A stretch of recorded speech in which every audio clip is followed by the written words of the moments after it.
24 hours before. Goodbye. What happens? When a dying dog says farewell.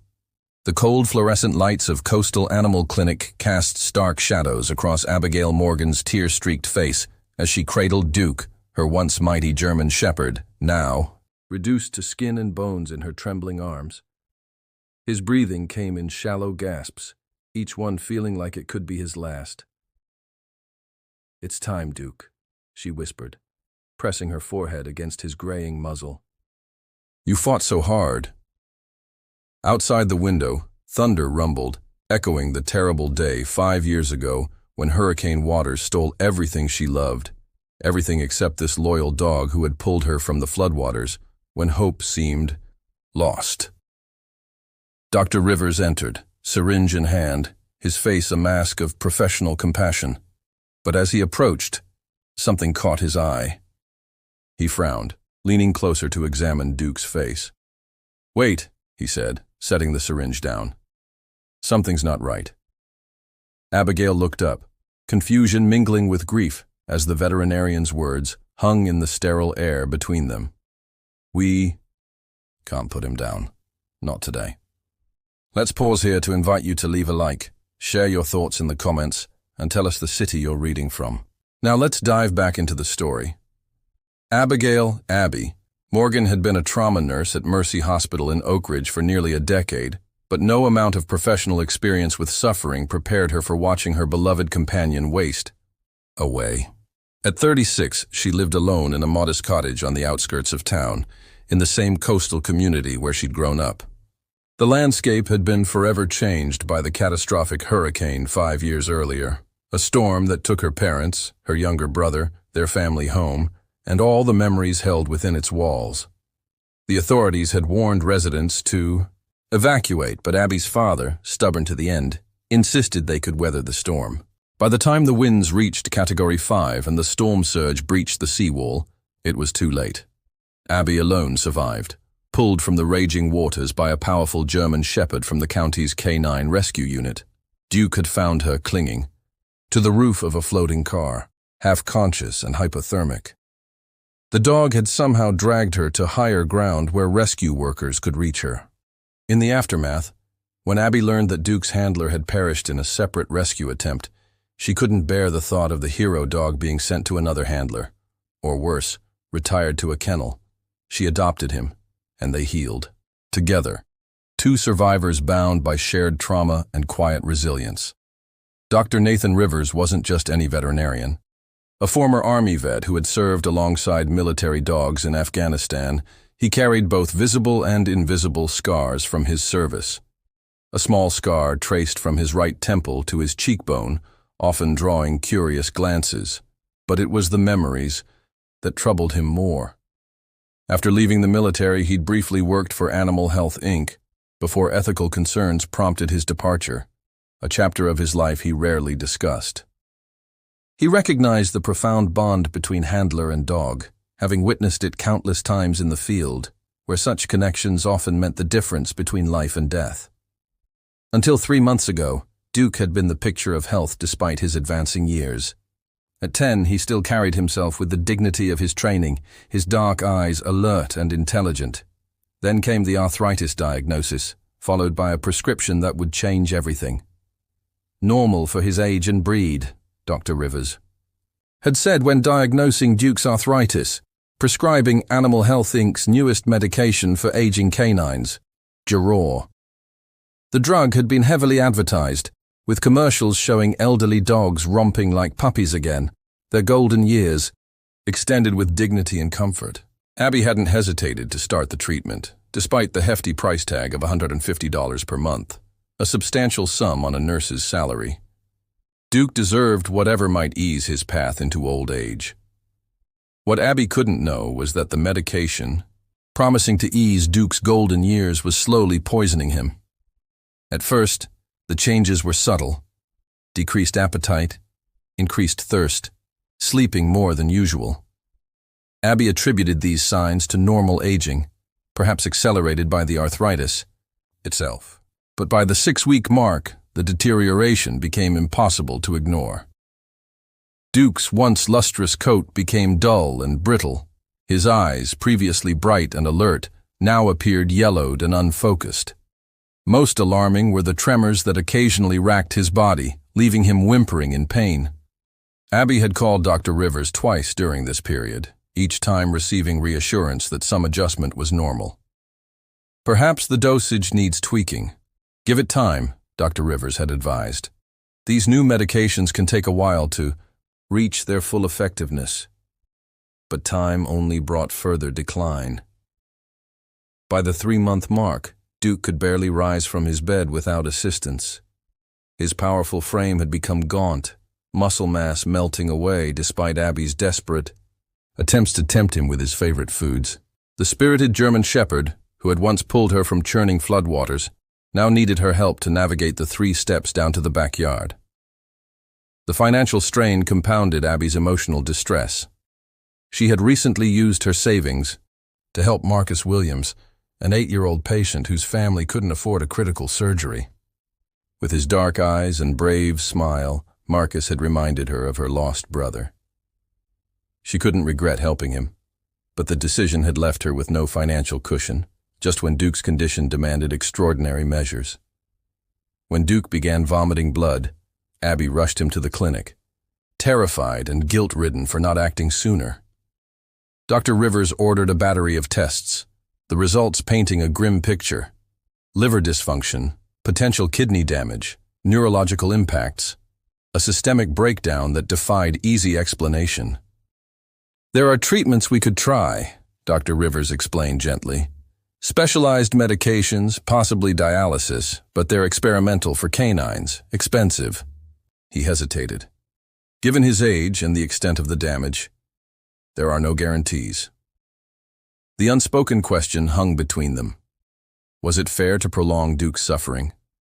As a nurse, Abby had witnessed the human equivalent of this dilemma countless times, families desperate to save loved ones at any cost, unable to accept the inevitability of loss. She had always believed she would make more rational decisions if faced with similar circumstances. Now, confronted with Duke's suffering, objectivity escaped her entirely.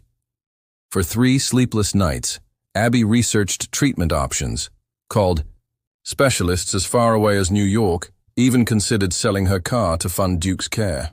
But each morning, witnessing his deterioration, the truth became harder to deny. Duke was suffering, and her desperation to keep him was becoming an act of selfishness rather than love. The morning Abby decided to end Duke's suffering began, like any other, except for the weight of finality that hung in the air. She had risen before dawn, unable to sleep, and spent those quiet hours sitting beside Duke's bed, running her fingers through his once lustrous coat. "I can't let you suffer any more, old friend," Abby whispered, tears streaming down her face. She'd made the appointment with Dr. Rivers for 9:00, giving herself these final hours to say goodbye. At 7:00, she cooked Duke's favorite meal, a simple hamburger patty, something she'd rarely allowed him as a treat. He barely touched it, managing only a few listless licks before turning away. That, more than anything, confirmed for Abby that she was making the right decision, however much it tore at her heart. By 8:00, she had packed a small bag with Duke's favorite blanket, the worn tennis ball he'd carried around for years, and a photo of them together on the beach during happier days. She'd also written a letter the night before detailing every way Duke had saved her, not just from the hurricane, but from the despair that followed. She planned to read it to him in his final moments, a testament to a life well lived and deeply appreciated. "Ready for a ride, Duke?" she asked, forcing brightness into her voice. At the word ride, Duke's ears had once perked up eagerly. Now he merely raised his head slightly, his eyes finding hers with what seemed like resigned understanding. The drive to Coastal Animal Clinic was mercifully short. Abby parked in the rear lot, close to the entrance.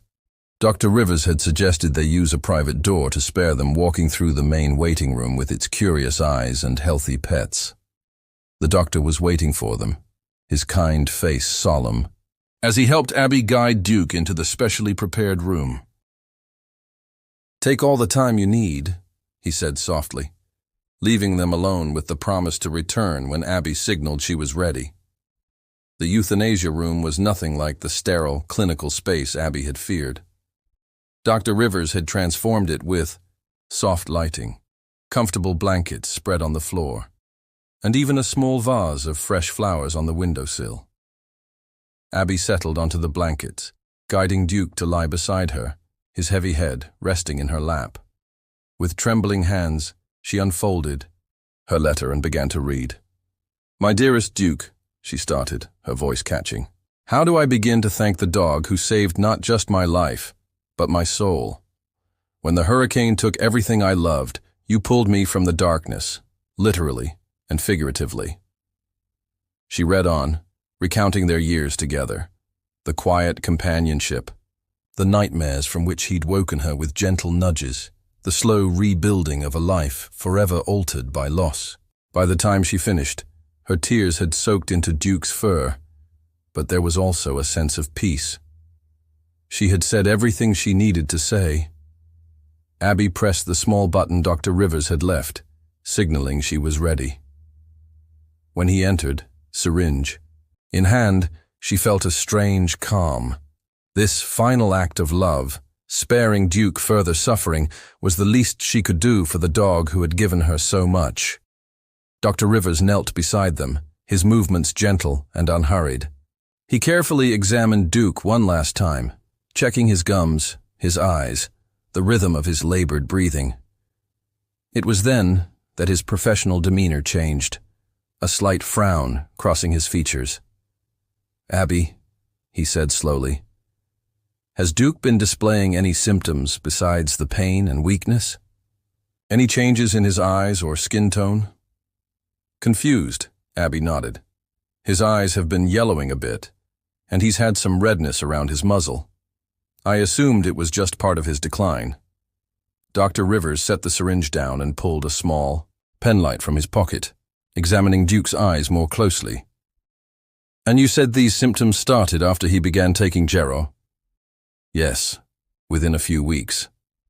"Why does it matter now?" The veterinarian's expression grew intensely focused. "It might matter very much," he said. "I've seen something similar in another patient recently, also on Gero." He placed a gentle hand on Abby's shoulder. "I don't want to give you false hope, but I think we should postpone today's procedure.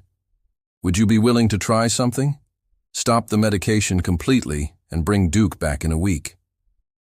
Abby stared at him, afraid to let even a glimmer of hope into her heart. "You think the medicine is making him sick? But it's supposed to help him." "That's what it's supposed to do," Dr. Rivers replied grimly. "I'm not sure that's what it's doing. Will you trust me on this?" For the first time in weeks, Abby felt something other than despair. Of course, anything that gives him a chance. The drive home from the veterinary clinic felt surreal to Abby. Duke lay quietly in the back seat, his breathing still labored but somehow less desperate than before. Hope was a dangerous thing, Abby knew, especially hope that arrived at the 11th hour, when you'd already made peace with loss. Still, she found herself glancing repeatedly in the rearview mirror, studying Duke's face for any sign of immediate change. "We're going to try something different, old boy," she murmured as she helped him from the car. Getting him up the 3 steps to her front porch was an ordeal that left them both exhausted. Once inside, Duke settled heavily onto his bed in the living room corner, while Abby gathered up the bottles of Gero stationed throughout the house, kitchen, counter, bedroom shelf, bathroom cabinet, constant reminders of the regimen she'd followed so faithfully. She lined the bottles up on the kitchen table, frowning at the cheerful packaging with its images of rejuvenated senior dogs playing like puppies. The television commercials for Gero had been equally upbeat, featuring testimonials from owners whose aging pets had apparently experienced miraculous recoveries. Now, following Dr. Rivers's instructions, she dumped the remaining pills into a plastic bag and buried it deep in the trash. The first 3 days brought little change. Duke remained lethargic, barely eating, spending most of his time sleeping. Abby took time off work, calling in favors from colleagues to cover her shifts. She slept on the couch beside Duke's bed, waking at the slightest sound to check on him. By the third night, doubt had begun to creep in. Had she just prolonged his suffering? Was Dr. Rivers grasping at straws, unwilling to perform a necessary but painful service? Then came the fourth morning. Abby woke to an unfamiliar sensation, something cold and wet pressing against her hand, dangling off the couch. Opening her eyes, she found Duke standing beside her, his nose nudging her fingers. "Duke," she whispered, afraid to believe what she was seeing. The German shepherd gave a soft whine, not of pain, but the familiar sound he'd always made when hungry. His tail, which had hung lifelessly for weeks, gave the slightest wag. Scrambling to sit up, Abby cupped his face in her hands, examining him closely. The yellowing in his eyes seemed less pronounced, and though he was still painfully thin, there was an alertness in his gaze that had been absent for too long. "You want breakfast, boy?" Her voice quavered with emotion as Duke responded with another gentle whine. In the kitchen, Duke managed to eat half a bowl of softened kibble, more than he'd consumed in a single sitting for weeks. Afterward, instead of retreating immediately to his bed, he followed Abby to the back door and stood expectantly. When she opened it, he stepped gingerly into the small fenced yard, lifting his nose to the morning breeze. Abby stood watching from the doorway, one hand pressed to her mouth to stifle a sob. This was far from the robust, powerful dog who had pulled her from hurricane waters, but it was also markedly different from the suffering animal she'd nearly euthanized just days before. By the fifth day, Duke was able to make it around the block on a slow walk, stopping frequently but moving with growing confidence.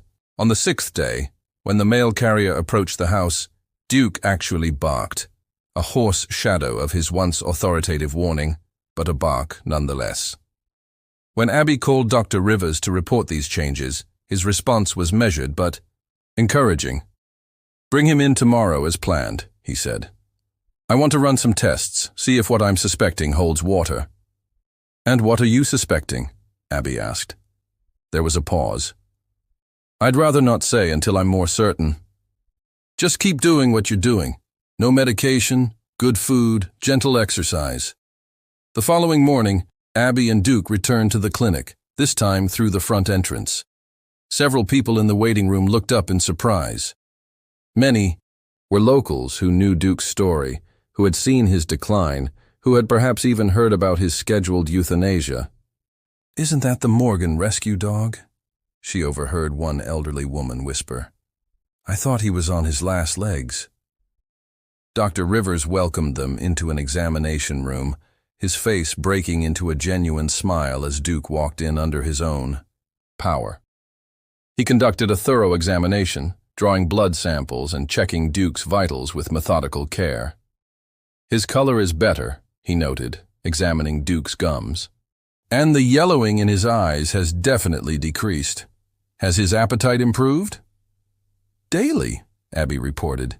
"He's eating almost normally now, and he's more alert, more present." She hesitated. "Nathan, what's going on?" "A week ago, he was dying." The veterinarian leaned against the examination table, his expression turning serious. "I believe Duke was having an adverse reaction to Garrow, a severe one." "But how is that possible?" "It's made by Animal Health, Inc., and they're the biggest pet pharmaceutical company in the country. Wouldn't they test for reactions like this?" "You would think so," Dr. Rivers replied, his tone carefully neutral. "The thing is, I've started noticing a pattern. In the last 6 months, I've had 3 other senior dogs present with similar symptoms, all on Garrow. 2 were too far gone to save, but the 3rd improved after we discontinued the medication, just like Duke." Abby's nursing background kicked in. Could it be a bad batch? Some kind of contamination in the manufacturing process? Maybe. He didn't sound convinced. "But there's something else. I've been doing some research, reaching out to colleagues at other practices. It's not just here in Oak Ridge. Vets across the state are reporting similar cases." That can't be coincidence, Abby said slowly. No, I don't believe it is. Dr. Rivers's voice hardened. Abby, I think we need to look into this further. If Gerard is harming animals instead of helping them, people need to know. Abby looked down at Duke, who sat patiently at her feet, still thin, still aged, but alive and improving. How many other beloved pets had been lost because their owners, like her, trusted a company's claims without question? What do we do next? She asked. Dr. Rivers hesitated, his expression clouding. There's something I need to tell you first, something I should have disclosed earlier. He took a deep breath. Before opening my practice here, I worked for Animal Health Inc. in their research division. I was part of the initial development team for Gerard. Abby stared at him, trying to process this revelation. You helped create the drug that almost killed Duke? The formula has been modified significantly since I left, he said quickly. But yes, I worked on the original compound. I left the company when they began rushing the trials, cutting corners on safety testing. I raised concerns, but he shook his head. Profit margins won out over my objections. Abby felt a wave of conflicting emotions, betrayal that he hadn't mentioned this sooner, but also a deeper understanding of his determination to help Duke. Why didn't you tell me this before? I should have, he admitted. But I wasn't certain at first that Gerard was the culprit, and honestly, I was afraid you'd doubt my motives, that you might think I had some personal vendetta against my former employer. And do you, Doctor? Rivers met her gaze directly. I have a vendetta against anything that harms animals in my care. Nothing more, nothing less. After a moment, Abby nodded. So, what now? Do we report this to someone? The FDA? Animal Health Inc. itself? All of the above. I've been compiling a case file, documenting every instance, gathering lab results, before and after photos. But we need more evidence, more cases, before the authorities will take serious action against a company as powerful as Animal Health Inc. The next several weeks unfolded with a sense of purpose that Abby hadn't felt since her days volunteering with the hurricane recovery efforts. Each morning began with documenting Duke's condition in the journal Dr. Rivers had provided. Weight, appetite, energy levels, and any new developments, positive or negative. The German Shepherd's improvement continued steadily, though not without setbacks. Some days, he would seem almost his old self, trotting alongside Abby on their morning walks with a shadow of his former dignity. Other days, the lingering effects of whatever had poisoned his system would resurface, leaving him trembling and weak. Dr. Rivers had begun compiling a case file, meticulously gathering evidence from his own practice and beyond. Every few days, he would call Abby with updates, his voice growing increasingly grim as the pattern became clearer. I have identified 27 cases across 3 states now, he told her during one such call. All senior dogs, all prescribed. Gerard within the past year, all presenting with similar symptoms, liver dysfunction, neurological issues, severe lethargy. 9 of them died or were euthanized before anyone made the connection. That's criminal, Abby said, watching Duke doze in a patch of sunlight on her living room floor. How can Animal Health Inc. not know about this? That's the question, isn't it? Dr. Rivers replied. I think it's time we found out. The meeting with Animal Health Inc. was scheduled for a Tuesday morning at their regional headquarters in Boston, a gleaming glass building that dominated the downtown skyline. Abby had taken a personal day from the hospital, leaving Duke in the care of her neighbor, Mrs. Abernathy, who had been following his recovery with grandmotherly concern. Dr. Rivers picked Abby up in his aging Subaru, his normally casual demeanor replaced by uncharacteristic formality. He wore a suit that had seen better days, his tie knotted with the careful precision of someone who rarely wore one. You didn't have to dress up on my account, Abby said, attempting to lighten the mood. Not for Tan Su Yu, he replied, grimly. Corporate types take you more seriously when you look the part, and we need them to take us very seriously indeed. The 3-hour drive passed with Dr. Rivers briefing Abby on what to expect. The regional director, Jackson Coleman, had agreed to meet them, along with the company's senior veterinary consultant and a representative from their legal department. This last detail had raised red flags for both of them. They're already in defensive mode, Dr. Rivers noted. But that's actually good. It means they know there's something to defend against. Abby stared out the window at the passing coastal scenery. What if they just shut us down, tell us we're mistaken, and show us the door? Then we go to Plan B, which is taking our evidence public. But that comes with risks. Animal Health Inc. has deep pockets and an army of lawyers. They could make life very difficult for both of us. Abby thought of Duke, of the other pets who had suffered, of the owners who had lost their companions without ever knowing why. Some things are worth the risk. At the Animal Health Inc. headquarters, they were ushered through security with an efficiency that bordered on coldness. The receptionist, a young woman with an immaculate appearance and a practiced smile, escorted them to a conference room on the 23rd floor with sweeping views of Boston Harbor. "Mr. Coleman will be with you shortly," she informed them, offering coffee or water, which both declined. Left alone, Abby felt suddenly out of her depth. Her navy pantsuit, the one she reserved for job interviews and parent conferences at the hospital, seemed shabby compared to the opulence surrounding them. Even Dr. Rivers appeared uncomfortable, adjusting and readjusting the files he had placed on the polished table. "Remember," he said quietly, "no matter how they try to intimidate us, we have facts on our side."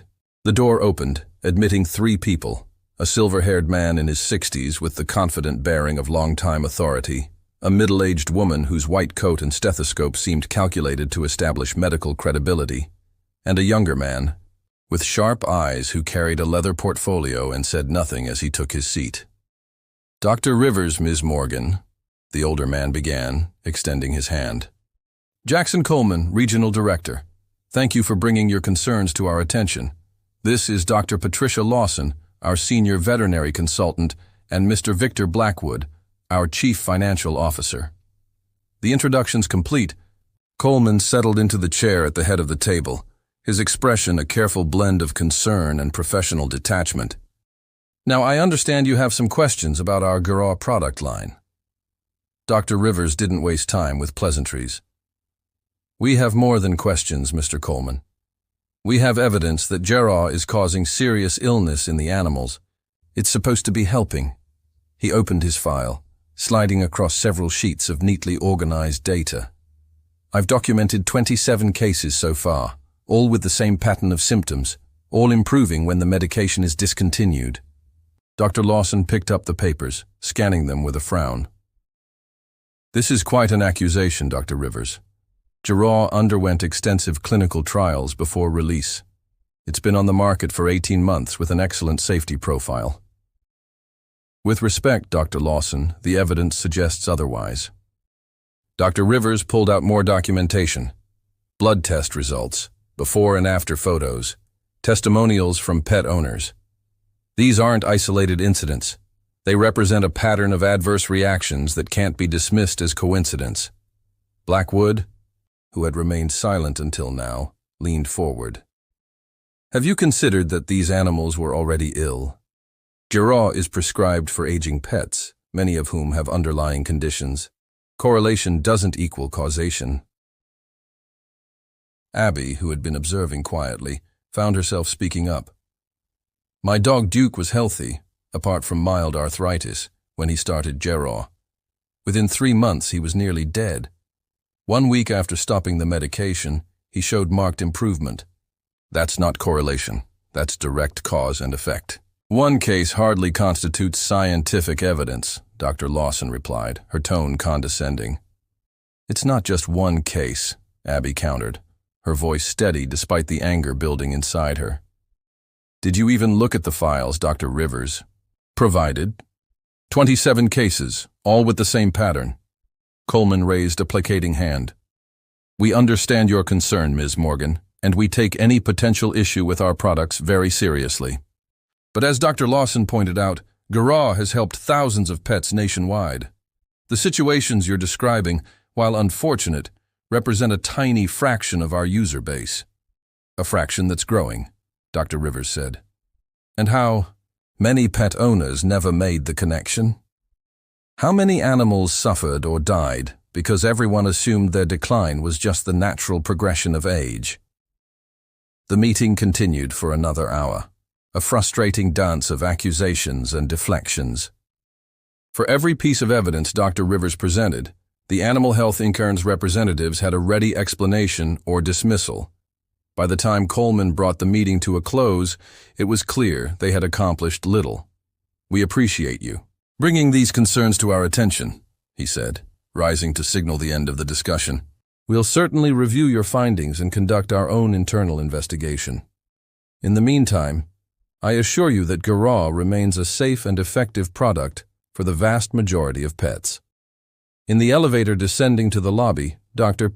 Rivers's controlled facade finally cracked. "They knew," he said quietly. "They've seen these reactions before, and they've buried them." "How can you be sure?" Abby asked, though she had sensed the same thing. "Did you notice how prepared they were? How they had an answer for everything? They weren't surprised by our evidence. They were ready for it."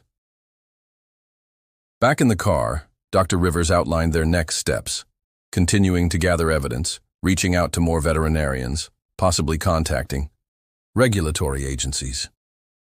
Abby listened, her mind racing ahead to the implications. Taking on a corporation like Animal Health Inc. wouldn't be easy. There would be pushback, possibly severe. Her fears proved well-founded sooner than expected. 3 days after their meeting in Boston, Abby returned home from her shift at the hospital to find her front door slightly ajar. Heart pounding, she called for Duke, relief washing over her when he came limping to greet her, apparently unharmed. The same could not be said for her home. Someone had been through her belongings with methodical thoroughness. Drawers stood, open, papers scattered, and most tellingly, Dr. Rivers's case file, which she had been keeping updated with Duke's progress, was missing from her desk. The police officer who responded to her call was sympathetic, but not particularly helpful. "Probably just a random break-in," he suggested, filling out his report. "Any valuables missing?" "Just some paperwork," Abby replied, not mentioning the nature of the documents. Something told her to keep that information to herself. That night, after securing new locks on her doors and windows, Abby called Dr. Rivers to report what had happened. "I'm not surprised," he said grimly. "But don't worry, I kept digital backups of everything. They didn't get anything we can't replace." There was a pause. "Abby, this confirms what we suspected. Animal Health Inc. sees us as a threat. Things might get worse before they get better." "Are you saying we should stop?" "No, I'm saying we need to be very careful, and perhaps consider getting some legal advice of our own." The following week brought more troubling developments. Dr. Rivers called Abby late one evening, his voice tight with controlled anger. "I've been suspended from the Veterinary Association pending an investigation," he said without preamble. "What investigation?" Abby demanded, pacing her living room while Duke watched her with concerned eyes. "Apparently someone has filed a complaint questioning my professional ethics, suggesting I've been providing substandard care and making unsubstantiated claims about established medications. Animal Health Inc., almost certainly. Though there's no direct evidence, the timing is too convenient to be coincidence." 2 days later, Abby received a letter from the hospital administration requesting a meeting with the ethics committee. The letter cited concerns about unauthorized disclosure of confidential information and inappropriate use of professional credentials in personal advocacy efforts. The implication was clear. Back off or risk your career. That same afternoon, Dr. Rivers called again, sounding more shaken than Abby had ever heard him. "Someone jumped me in the clinic parking lot last night," he said without preamble. 2 men. I didn't get a good look at them. They didn't take anything, just delivered a message. "Drop the Garraw investigation if you know what's good for you." My God. Nathan, did you call the police? "Yes, but without descriptions or evidence, there's little they can." Do. His voice hardened. This is how they operate, Abby. Intimidation, threats, professional sabotage. They're trying to isolate us, make us feel alone in this fight. Abby looked across her living room at Duke, who had continued to improve despite the chaos erupting around them. He was watching her with those intelligent eyes, as if understanding everything being said. "We're not alone," she said firmly. "And we're not backing down." The turning point came unexpectedly. Abby had been sharing Duke's story with some of her regular patients' parents at the hospital, explaining her occasional distraction. One mother, Susan Williams, whose son Marcus was the very child Abby had helped with surgery funds, listened with particular interest. "My husband is a journalist with the Boston Chronicle," she said. "He specializes in corporate accountability stories. Would you be willing to talk to him?" Within days, Abby and Dr. Rivers found themselves sitting in the Williams' comfortable suburban home, laying out their evidence for Robert Williams, a sharp-eyed man whose reputation for investigative reporting had earned him both awards and enemies. "This is exactly the kind of story that needs telling," Williams said after reviewing their documentation. "But fair warning, once it goes public, Animal Health Inc. will come at you with everything they've got." "They're already doing that," Dr. Rivers pointed out. "At least this way, the truth gets out." Williams nodded. "Give me a week to verify some of your claims independently. Talk to some of these other pet owners. Then we'll publish. Assay." Williams worked on his story. Abby and Dr. Rivers continued gathering evidence. Other veterinarians, hearing about their investigation through professional networks, began reaching out, some with similar cases, others offering support. One, a pathologist from a teaching hospital in Providence, offered to perform detailed analysis of Gera samples to identify potential toxins. Not everyone was supportive.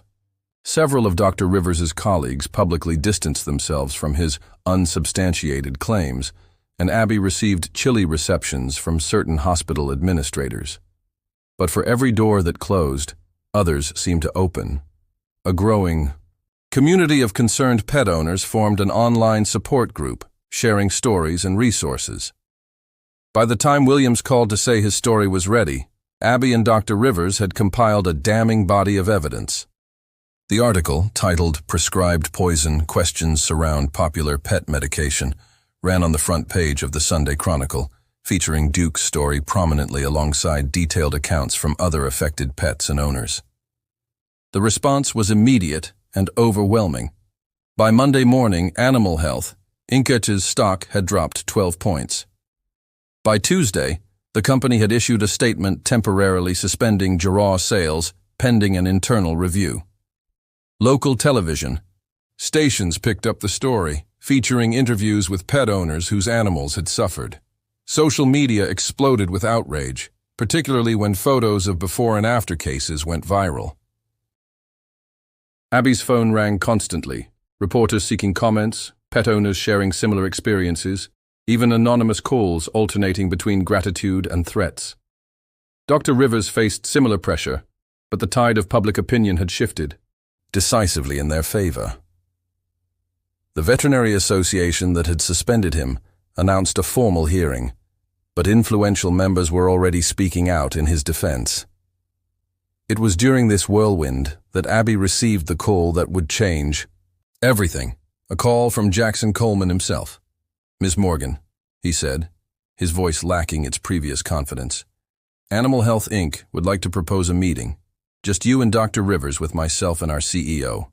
No lawyers, no press. There's something we think you should know. Abby." And Dr. Rivers approached the second meeting with Animal Health Inc. with significantly more confidence than their first encounter. This time, they entered through the front doors of the headquarters, not as supplicants, but as individuals whose actions had caused the company's stock to plummet and place their flagship product under intense scrutiny. Security personnel treated them with wary respect, and the receptionist who escorted them to the top-floor executive suite seemed markedly less condescending. The conference room they were shown to was smaller than the previous one, more intimate, and Abby noticed it was free of recording devices. Jackson Coleman was already present, standing at the window with his back to the door, shoulders tense beneath his expensive suit. Beside him sat a man Abby didn't recognize.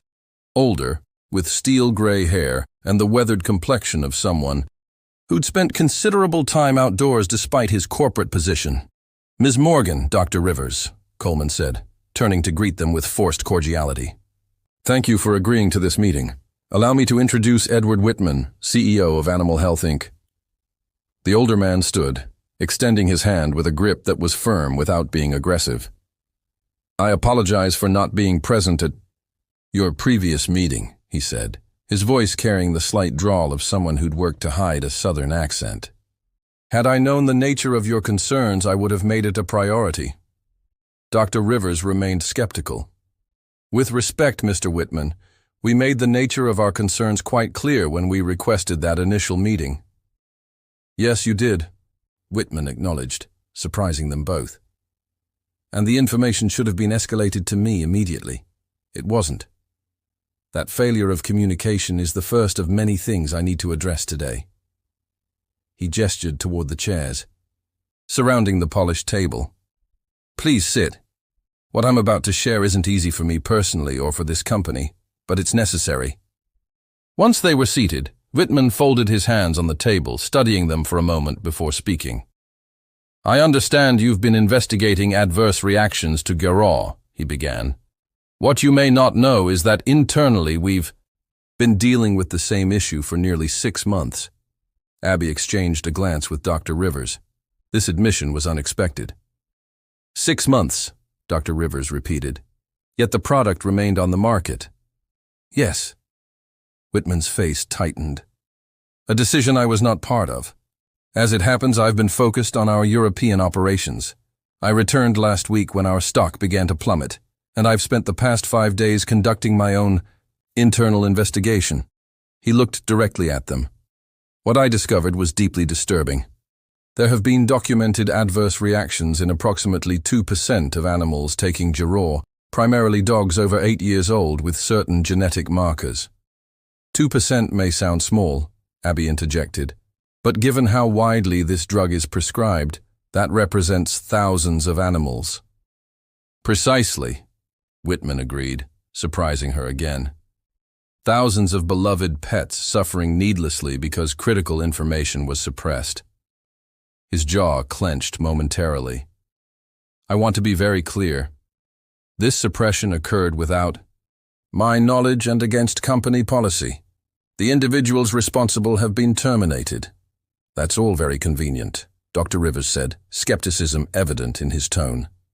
A few sacrificial employees, and the company leadership remains blameless. Whitman's expression didn't change. Your suspicion is warranted, Doctor. I'm not here to proclaim innocence or shift blame to underlings. The failure occurred on my watch regardless of my direct knowledge. The responsibility ultimately rests with me. He pushed a folder across the table. These are the complete internal reports on Geraw's adverse reactions, dating back to 3 months after the product launch. I'm providing them to you as a gesture of transparency.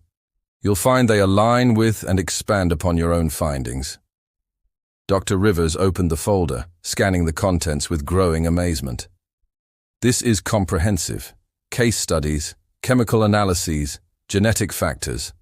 He looked up sharply. You even identified the specific compound causing the reactions. A stabilizing agent that interacts negatively with certain liver enzymes, Whitman confirmed. Present in all batches of Geraw, but harmful only to animals with specific genetic profiles. We developed a test to identify at-risk animals. He paused, his expression darkening. Marketing and legal advised against implementing it. The cost of pre-screening would have reduced profitability. Abby felt a surge of anger. So instead you let pets die? Not me, Whitman said firmly. But yes, that's essentially what happened, and it's inexcusable. He leaned forward. Ms. Morgan, there's something else you should know. Something personal. Abby tensed, unsure what could possibly be coming next. 5 years ago, I was in Oak Ridge on business when the hurricane hit, Whitman said quietly. I was trapped in my car when the storm surge came.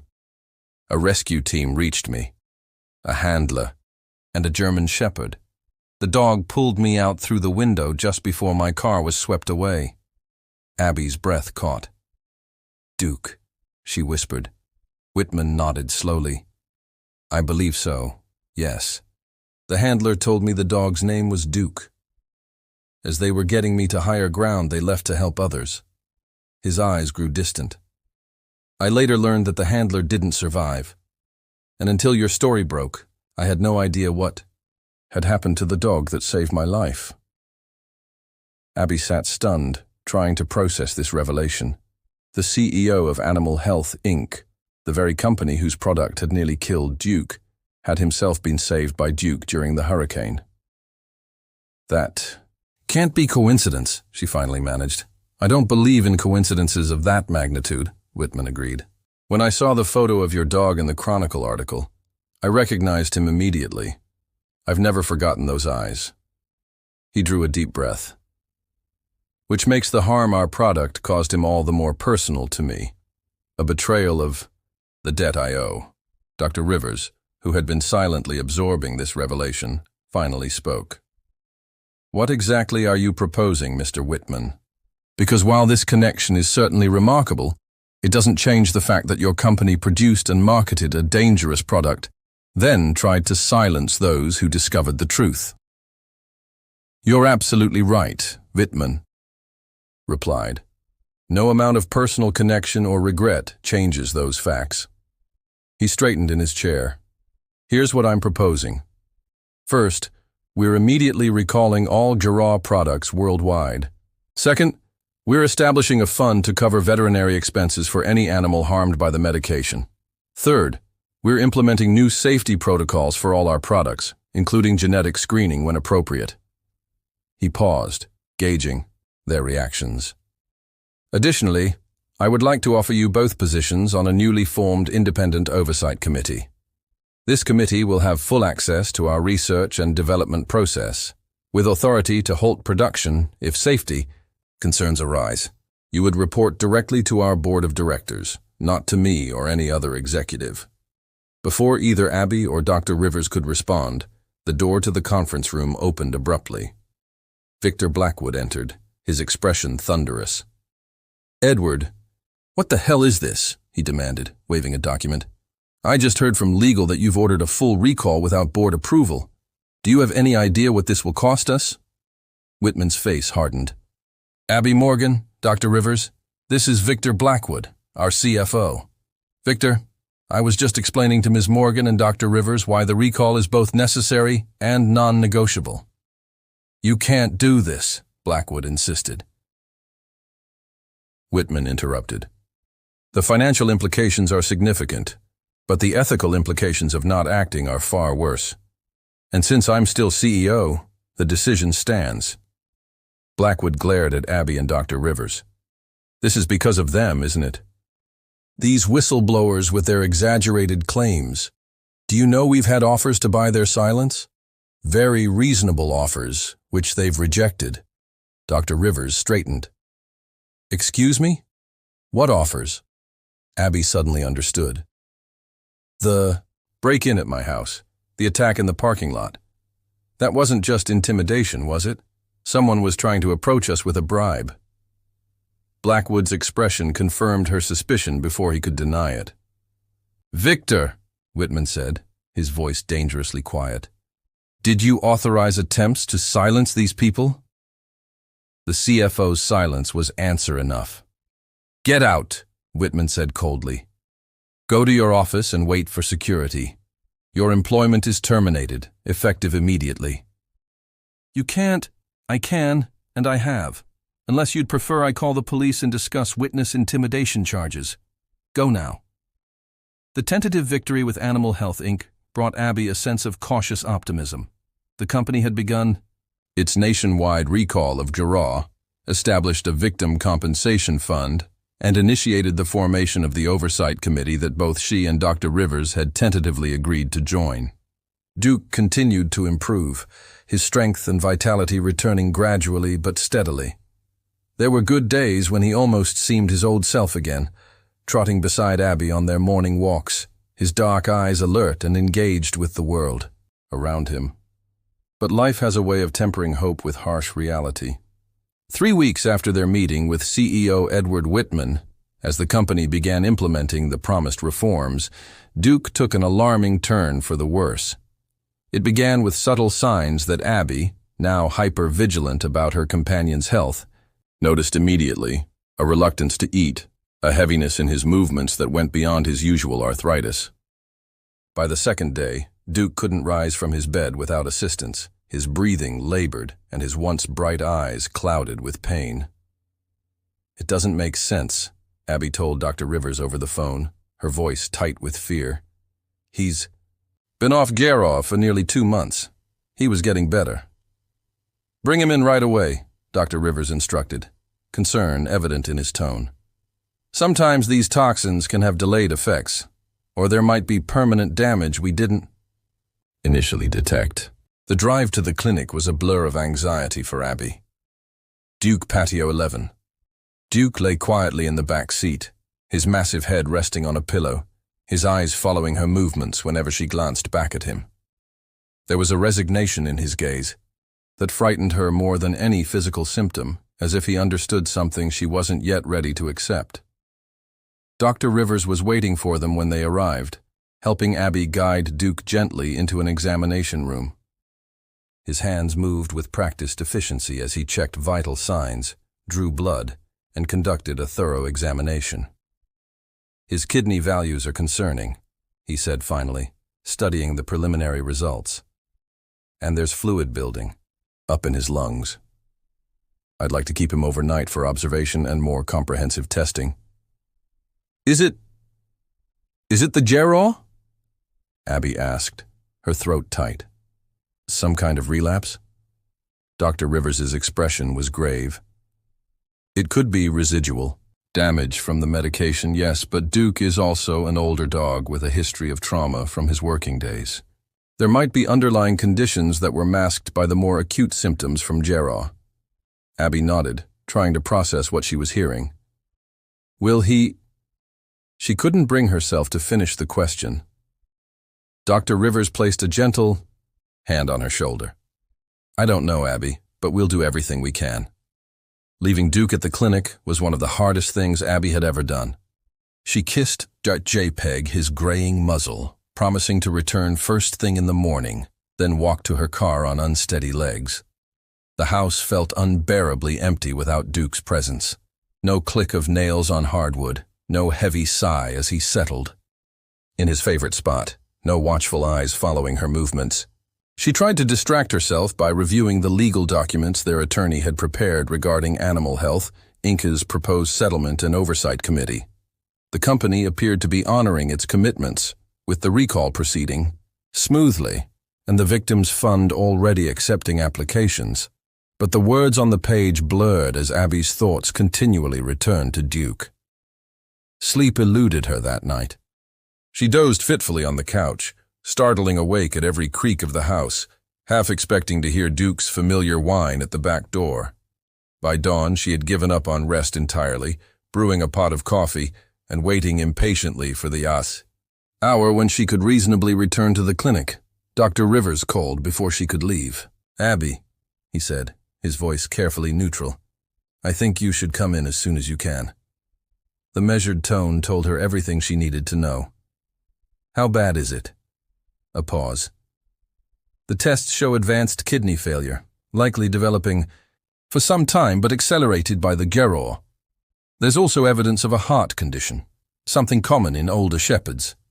I've made him comfortable, but I'm on my way," Abby said, already reaching for her keys. At the clinic, Dr. Rivers led her to a quiet room in the back, away from the bustle of the main treatment area. Duke lay on a padded bed, an IV line running into his foreleg, his breathing shallow but steady. When he saw Abby, his tail gave the faintest thump against the blanket. "Hey, buddy," she said softly, kneeling beside him and stroking his fur. She looked up at Dr. Rivers, who stood watching from the doorway. "Tell me honestly, Nathan, what are we looking at?" The veterinarian pulled up a stool, sitting to bring himself to her eye level. "The kidney failure is irreversible at this stage. The heart condition is manageable with medication, but given the kidney issues, those medications would do more harm than good. He hesitated. I can keep him comfortable for a little while. Days, maybe a week or two.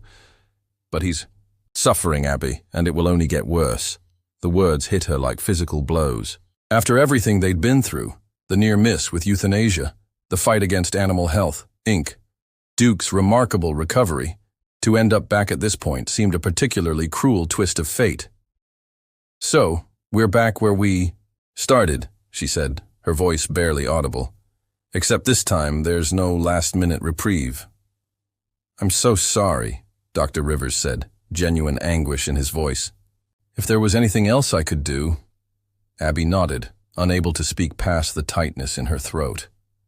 She turned her attention back to Duke, studying the face that had been her constant companion through the darkest period of her life. The dog who had pulled her from hurricane waters, who had lain beside her bed during nightmare-plagued nights, who had given her a reason to keep going when grief threatened to overwhelm her. "Can I have some time with him?" she asked. "Of course, as much as you need. He's stable for now." Dr. Rivers rose, pausing at the door. "Abby, whatever you decide, know that you've already given him more time, good time, than he would have had. Remember that." Left. Alone with Duke, Abby settled on the floor beside his bed, one hand resting on his chest to feel the reassuring rise and fall of his breathing. "What do you think, old friend?" she whispered. "Is it time to rest?" Duke's eyes, though, clouded with age and illness, met hers with the same steady intelligence they'd always held. He shifted slightly, pressing his head against her hand, with what seemed like deliberate pressure. Abby spent the entire day at the clinic, leaving Duke's side only briefly when necessary. Dr. Rivers checked in periodically, monitoring Duke's condition and ensuring his comfort. By late afternoon, it was clear the German Shepherd was declining rapidly despite the supportive care. His breathing had become more labored, and he no longer responded when Abby said his name. As evening approached, Abby made the decision she'd been dreading all day. Dr. Rivers, seeing her resolve, nodded in understanding. "Would you like some time to say goodbye?" he asked gently. "I've been saying goodbye all day," Abby replied, her voice steadier than she'd expected. "I don't want him to suffer any longer." The procedure itself was peaceful, almost anticlimactic after the emotional turmoil leading up to it. Dr. Rivers administered the sedative first, explaining each step in a low, soothing voice. Duke's eyes remained fixed on Abby's face as the tension gradually left his body. When the final injection came, the transition was so gentle that Abby wasn't immediately certain when Duke had gone. One moment, he was there, his presence as solid and real as it had been for the past 5 years. The next, only his form remained. The essential spirit of him slipped away without fanfare. Abby sat with him afterward, stroking his still warm fur, and talking softly about their time together. The hikes they'd taken, the quiet evenings at home, the way he'd always seemed to know when she needed comfort. Dr. Rivers gave her privacy, checking in only once to ask if she needed anything. "I'd like to take him home," Abby said finally, "to bury him in the garden. He loved lying in the sun there." Dr. Rivers helped her wrap Duke's body in his favorite blanket and carry him to her car. The drive home passed in a fog of grief, the weight of Duke's absence already settling around her like a physical presence. At home, she found herself moving through routines by rote, checking his water bowl, glancing at his bed, listening for the sound of his nails on the floor. The garden burial was simple and solitary. Abby dug the grave herself, refusing offers of help from neighbors who had noticed her activity. She placed Duke's worn tennis ball and favorite toy beside him, then covered him with earth and planted a small dogwood sapling to mark the spot. That night, alone in the empty house, the full weight of her loss crashed over Abby like a wave. She curled on the couch, clutching one of Duke's blankets, and finally allowed herself to sob. For Duke, for her family lost in the hurricane, for all the grief she'd kept carefully contained for so long. In her darkest hour, with her most faithful companion gone, Abby felt more alone than she had since the hurricane waters receded. The house echoed with absence, every corner haunted by memories. The victory against Animal Health Inc., the pending settlement, the promise of reforms, none of it seemed to matter in the face of this final, irrevocable loss. As dawn broke, Abby sat in her garden beside the freshly turned earth of Duke's grave, emptied of tears but still aching with grief. The dogwood sapling stood fragile but upright in the early light, a promise of growth and continuance that seemed impossibly distant from her current pain. "I don't know how to do this without you," she whispered to the silent garden. "You were the last piece of that life, the bridge between then and now." She traced her fingers over the soil. "How do I move forward from here?" As if in answer to her whispered question, Abby's phone rang, cutting through the morning stillness. The caller ID showed Dr. Rivers's number, but Abby stared at her ringing phone for several seconds before answering, her voice rough from crying. "Nathan?" "Abby, I'm sorry to call so early," Dr. Rivers said, his tone urgent. "Is this a bad time?" She almost laughed at the question. What could be a worse time? But she simply said, "It's fine. What is it?" "I've been up all night reviewing Duke's test results," he continued. "Something didn't sit right with me, so I ran additional analyses. Abby, the kidney failure wasn't just from residual jaw damage." Abby's grief-fogged mind struggled to process his words. "What do you mean?" "There were traces of a different compound in his blood work, ethylene glycol metabolites. It's commonly found in antifreeze." "Antifreeze?" Abby repeated, confused. "That's impossible. I don't even have any in my house." "That's just it," Dr. Rivers said, his voice grave. "It wouldn't have been in your house. Duke would have had to ingest it within the 48 hours before he started, showing symptoms." The implications slowly dawned on her. "You think someone poisoned him deliberately?" "I can't confirm it with absolute certainty, but the evidence suggests it. The concentration was too high for accidental exposure." There was a hesitation in his voice. "Abby, who knew you were meeting with Animal Health Inc.? Who knew about your involvement in the investigation?" Abby's mind raced through possibilities. Their meeting with Edward Whitman had been private, but Victor Blackwood, the fired CFO, had clearly known about it. The Chronicle article had named her, and her address wasn't difficult to find. And then there was the earlier break-in at her house. "You think this is connected to the Garraw case?" she said, a cold anger beginning to replace her numbness.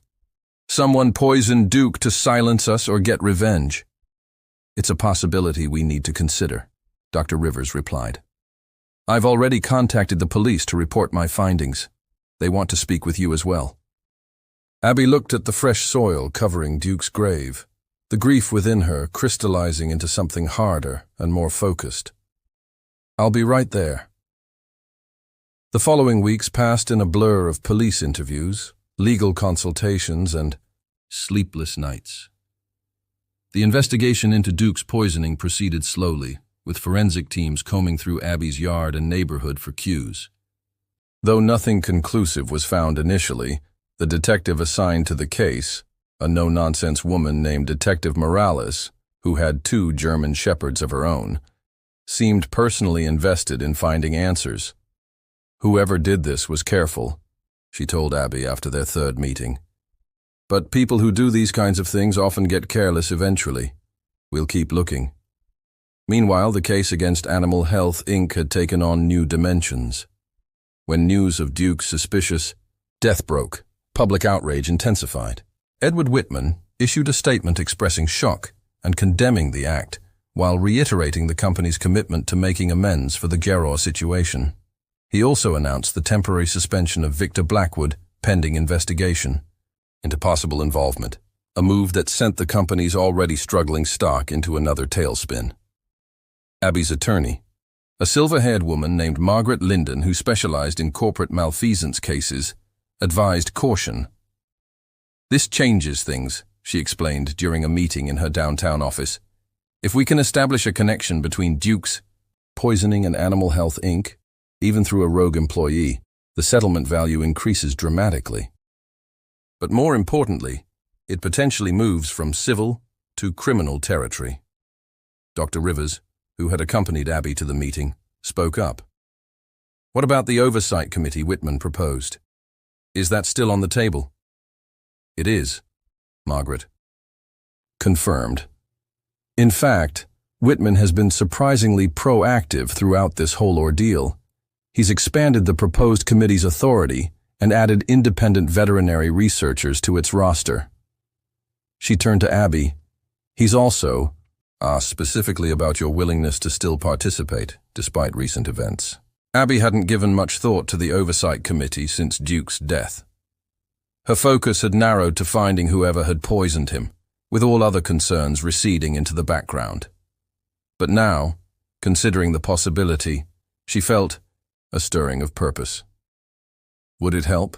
She asked. Would being on this committee actually protect other animals? Or is it just for show? Margaret considered the question carefully. Based on the charter documents and the caliber of people Whitman is recruiting, I believe it could have real impact. Animal Health Inc. is one of the largest pet pharmaceutical companies in the country. Changes there could influence the entire industry. I need to think about it, Abby said. The idea of working with, even tangentially, the company whose product had contributed to Duke's initial decline felt like a betrayal. That evening, as Abby sat in her silent house, still painfully empty without Duke's presence, her phone rang again. The caller ID surprised her. Edward Whitman, Ms. Morgan. His voice came through cautiously when she answered. I hope I'm not intruding.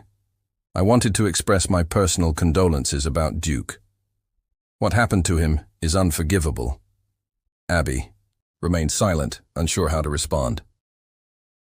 I also wanted you to know, Whitman continued, that we're conducting our own internal investigation into whether anyone connected with Animal Health Inc. might have been involved. Victor Blackwood has been cooperating with police, and we've turned over all communications and security footage that might help identify who did this. Why are you calling me directly? Abby asked, her voice flat. Isn't this something your lawyer should handle? There was a pause. Probably, Whitman admitted. But this feels personal to me. Duke saved my life during that hurricane. I owe him a debt I can never repay, and now I can't even try. Another pause. I understand if you want nothing to do with our company after this, but I hope you'll consider still joining the oversight committee. Your perspective, as a nurse, as Duke's owner, as someone who's seen the harm our failures can cause, would be invaluable. Abby closed her eyes, suddenly exhausted. I'll think about it, Mr. Whitman. That's all I can promise right now. The breakthrough in Duke's case came from an unexpected source. 3 days later, Abby was sorting through a box of Duke's things, his leash, his brushes, the special treats she'd bought for him, when her doorbell rang. Detective Morales stood on her porch, accompanied by a uniformed officer. We have news, Morales said without preamble. May we come in? In her living room, the detective pulled out a tablet and brought up a grainy security camera image. This was captured by a gas station camera 2 blocks from your house the day before Duke got sick. The black and white footage showed a man in a baseball cap and sunglasses approaching a parked car. Something about his bearing seemed vaguely familiar to Abby, though she couldn't place it. We enhanced the image as much as possible, Morales continued, swiping to a clearer version. Does this person look familiar? Abby studied the image more carefully. The man's face was partially obscured, but there was something in the set of his shoulders, the way he carried himself. I can't be sure, she said slowly, but he reminds me of someone from Animal Health Inc., the CFO who was fired, Victor Blackwood. Morales nodded, looking unsurprised. That's what we thought, too. We showed this to Edward Whitman yesterday, and he positively identified Blackwood. She swiped to another image. This is from your neighbor's security camera. taken later the same day. Same man, walking past your house, carrying what appears to be a small package. Abby felt a cold certainty settle in her stomach. He poisoned Duke. We believe so, Morales confirmed. We searched Blackwood's house this morning and found antifreeze matching the chemical signature from Duke's blood work. He's in custody now, denying everything, of course, but the evidence is strong. Relief and rage warred within Abby. Why? Why would he do this? From what we can gather, he blamed you and Dr. Rivers for his dismissal from Animal Health, Inc. The company was his whole identity, 27 years there, working his way up to CFO. When Whitman fired him on the spot, something apparently snapped. Morales's expression softened slightly. It won't bring Duke back, but Blackwood will face charges for animal cruelty, trespassing, possibly even corporate espionage. He won't get away with what he did. After the officers left, Abby sat in her kitchen, turning over this new information. Victor Blackwood's face, what she could see of it in those security images, had shown no emotion, no hesitation, as he walked toward her house with the means to kill her beloved companion. The calculated cruelty of it staggered her. She called Dr. Rivers, who was equally shocked by the news. "At least now we know," he said after she filled him in. "It wasn't random, and it wasn't the company itself. Just one vindictive man who lost everything and wanted someone to blame." Does that make it better or worse? Abby wondered aloud. "I don't know," Dr. Rivers admitted. "But it means the reforms at Animal Health, Inc. could still be genuine. Whitman's cooperation with the investigation suggests he's sincere about changing course." Abby thought about the oversight committee, about the other pets who might benefit from stricter protocols and better testing. She thought about Duke, not just in his final days of illness, but in his prime. Powerful, determined, unfailingly loyal to his purpose of helping those in need. As she wandered into her living room, Abby's gaze fell on something she hadn't noticed before, a worn leather notebook that had fallen from the box of Duke's things she'd been going through when the police arrived. She didn't recognize it. Opening it, she discovered a handwritten journal, the name Sergeant Michael Reeves inscribed on the inside cover, Duke's original handler. With trembling hands, Abby began to read. The journal chronicled Duke's training, his missions, his remarkable abilities. And there, on a page dated just weeks before the hurricane, was an entry that took her breath away. Duke passed his toxin detection certification today, top of his class. His ability to identify poisonous substances is extraordinary, even by canine standards. In the right conditions, he can detect antifreeze, pesticides, and over 20 other toxic compounds. It's as if he has a sixth sense for danger. This dog isn't just saving people from disasters. He's keeping them safe from invisible threats. I couldn't be prouder. Abby sank onto the couch, the journal clutched to her chest, tears flowing once more. Duke had been specially trained to detect poisons, a skill that might have saved him, had he not already been weakened by Giraud and age. The irony was unbearable, and yet, somehow knowing this hidden aspect of his service brought a measure of comfort. Even in death, Duke had helped uncover the truth. 2 days later, Abby received an unexpected package delivered to her door. Inside was a framed photograph she'd never seen before, a younger Edward Whitman, soaking wet and wrapped in an emergency blanket, sitting beside a mud-splattered German shepherd. Unmistakably, a younger Duke. Both looked exhausted, but alive. The connection between rescuer and rescued palpable, even in the hasty snapshot. A note accompanied the photo. This was taken by a first responder right after Duke pulled me from my car. I've kept it on my desk for 5 years as a reminder that second chances are precious. I hope our company deserves the second chance you're helping to give it. Abby traced Duke's image with her fingertip, seeing in it the strength and purpose that had defined him in life. In that moment, she knew with certainty that her decision to join the oversight committee wasn't a betrayal of Duke's memory, but an honoring of it, continuing his legacy of rescue and protection in a different form. That evening, she placed the photograph on her mantel, then went out to the garden, where the dogwood sapling stood a little taller each day over Duke's resting place. The ache of his absence remained, but alongside it now grew something else, a sense of purpose forged in grief, but reaching toward something constructive. "We're not done yet, Duke," she said softly to the gathering dusk. "There's still work to do."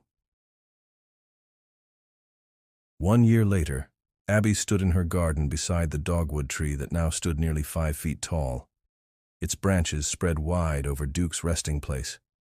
The sapling had flourished beyond all expectations, much like the seeds of change planted in the aftermath of his death.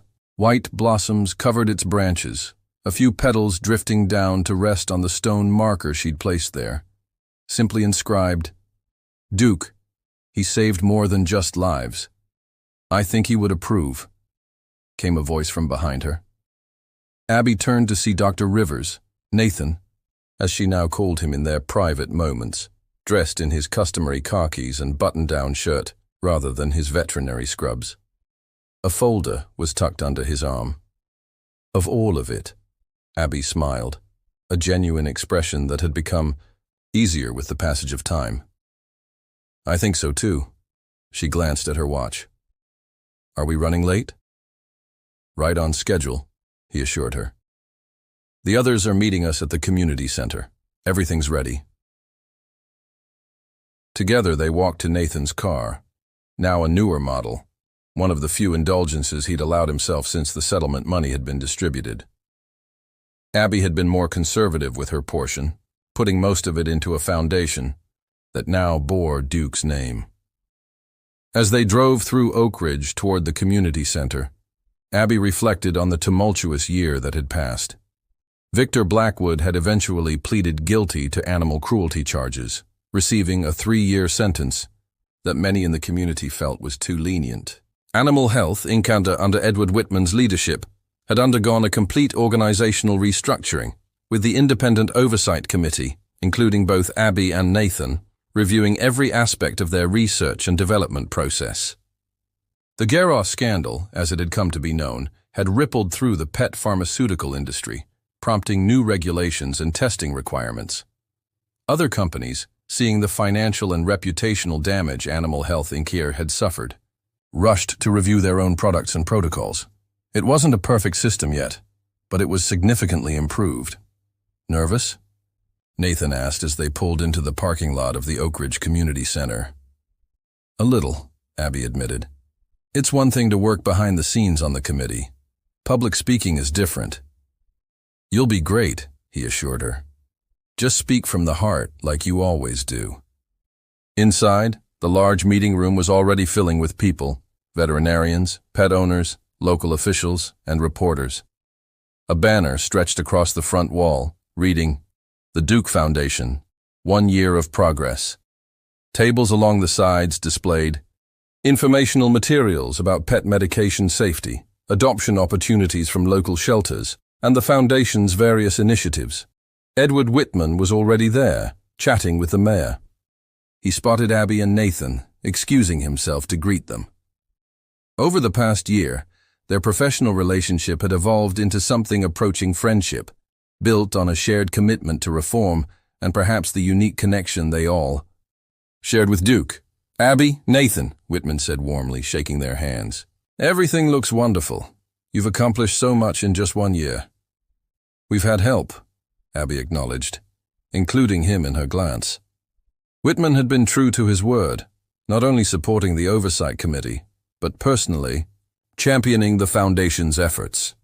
His company had become the model for transparency and safety protocols in the industry. As they spoke, Abby noticed a woman making her way toward them, Susan Williams, whose son Marcus had received the surgery Abby had helped fund. Beside her walked Marcus himself, now 9 years old and healthy, his previous pallor replaced by the vibrant energy of childhood. "Abby," Susan called, embracing her. "I was hoping to catch you before the ceremony. Marcus wanted to show you something."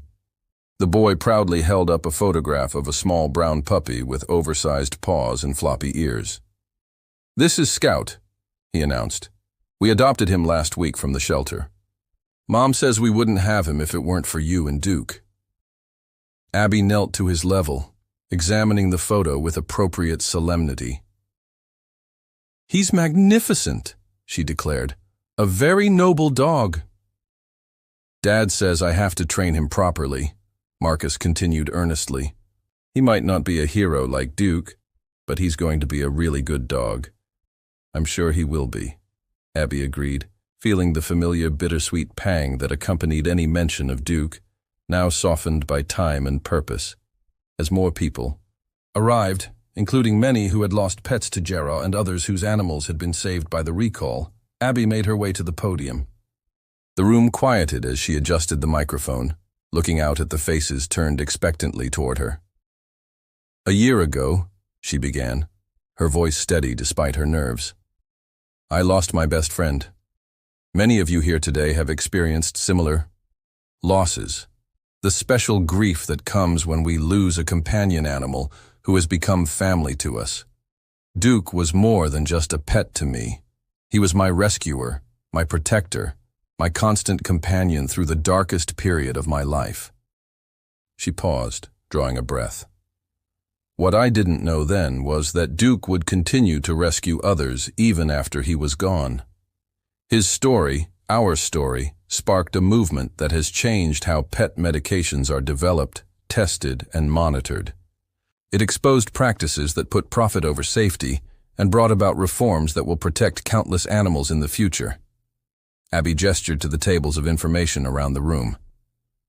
The Duke Foundation was created to ensure those reforms continue and expand.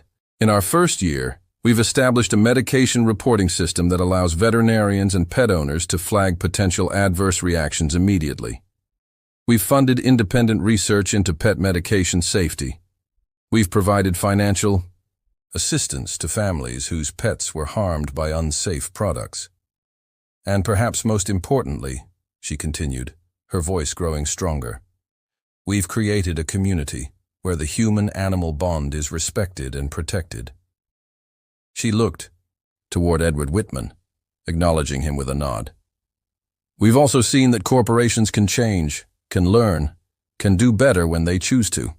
Animal Health Inc. has become a model for the industry, proving that ethical practices and business success can go hand in hand. As Abby continued, outlining the Foundation's accomplishments and future goals, she felt a sense of rightness settle over her.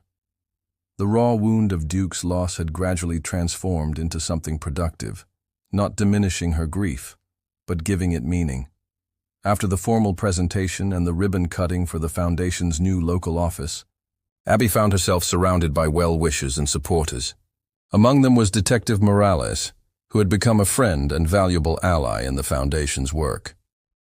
"Never thought I'd see the day," Morales commented, looking around at the gathered crowd. A whole community mobilized over pet safety. "You've done something remarkable here, Abby." "It wasn't just me," Abby demurred. "No, but it started with you," Morales insisted, "with you refusing to give up, even when it would have been easier to walk away." She hesitated, then added more softly, "I think Duke would be proud." As the event wound down, Abby found herself drawn back toward Nathan and Edward Whitman, who were deep in conversation about a new testing protocol being implemented across Animal Health Inc.'s research facilities. "Abby," Whitman acknowledged as she joined them, "we were just discussing something I wanted to run by you as well." He looked slightly nervous, unusual for the normally confident CEO. "The company is developing a new arthritis medication for senior dogs, properly tested this time with all the protocols the Oversight Committee established. If the final trials go well, we'd like to name it in Duke's honor. Only with your permission, of course." Abby was momentarily taken aback. The idea of Duke's name being associated with Animal Health Inc. would have been unthinkable a year ago. "But now, I'd need to review all the research," she said finally. "See the trial results for myself." "Of course," Whitman agreed quickly. Complete transparency. I wouldn't have it any other way. Nathan watched the exchange with quiet approval. We've come a long way, he observed. Later that evening, as the community center emptied and the last displays were packed away, Abby found herself alone with Nathan, sitting on a bench outside in the soft spring twilight. Thank you, she said simply. For everything. For saving Duke that first time, for standing with me through all of this. I couldn't have done it alone. You're stronger than you give yourself credit for, he replied, but you're welcome all the same. He hesitated, then added, I've been meaning to ask you something. The Parker family brought in their new rescue dog yesterday, a German Shepherd mix, about 2 years old. Good temperament, healthy, but they're moving overseas and can't take him with them. He needs a home with someone who understands the breed. Abby felt her heart constrict. She hadn't considered getting another dog. The thought had seemed like a betrayal of Duke's memory. But now, with the foundation established and flourishing, with the worst of her grief softened by time and purpose. You think I should consider it? She asked. I think Duke would want you to have another companion, Nathan said gently. Not to replace him, no one could, but to carry on the bond that meant so much to both of you. Abby thought of her empty house, of the garden where the dogwood bloomed over Duke's resting place. She thought of sleepless nights and quiet mornings, of walks taken alone and meals eaten in silence. I'd like to meet him, she said finally. This Shepherd mix. No promises, but I'd like to meet him. Nathan smiled, the expression reaching his eyes. He'll be at the clinic tomorrow. His name is Ranger. The following afternoon, Abby found herself in a familiar examination room at Coastal Animal Clinic. Nathan opened the door to the kennel area and returned, leading a striking German Shepherd mix with alert ears and intelligent eyes. Unlike Duke's solid black and tan coloring, Ranger had a splash of white on his chest and one white paw, giving him a rakish, asymmetrical appearance. He was found wandering after a smaller storm hit the coast last month, Nathan explained as Ranger cautiously approached Abby. No microchip, no collar. The Parkers fostered him while we tried to locate an owner, but no one came forward. Abby held out her hand, allowing Ranger to sniff her fingers. He did so carefully then, after a moment's consideration, pressed his head against her palm in a gesture so reminiscent of Duke that tears sprang to her eyes. Hey there, she whispered. It's nice to meet you. Ranger's tail gave a tentative wag. He wasn't Duke. His mannerisms were different, his personality his own. But in his eyes, Abby saw the same capacity for loyalty, the same potential for partnership that had defined her relationship with Duke. Would you like to take him for a walk? Nathan suggested. See how you get along. As they walked together along the path behind the clinic, Abby, Nathan, and Ranger between them, Abby felt a sense of completion, not of her grief, which would always be part of her, but of a circle that had begun with rescue and was continuing in the same way. Duke had pulled her from floodwaters. She had fought to give him a second chance. Together, they had sparked changes that would save countless other animals. And now, perhaps, there would be another dog to rescue, and be rescued by, in turn. Life goes on, she murmured, half to herself and half to the memory of a loyal German shepherd who had changed everything. It does, Nathan agreed, glancing toward the clear spring sky. And sometimes, if we're lucky, it goes on better than before. Ranger, sensing the shift in mood,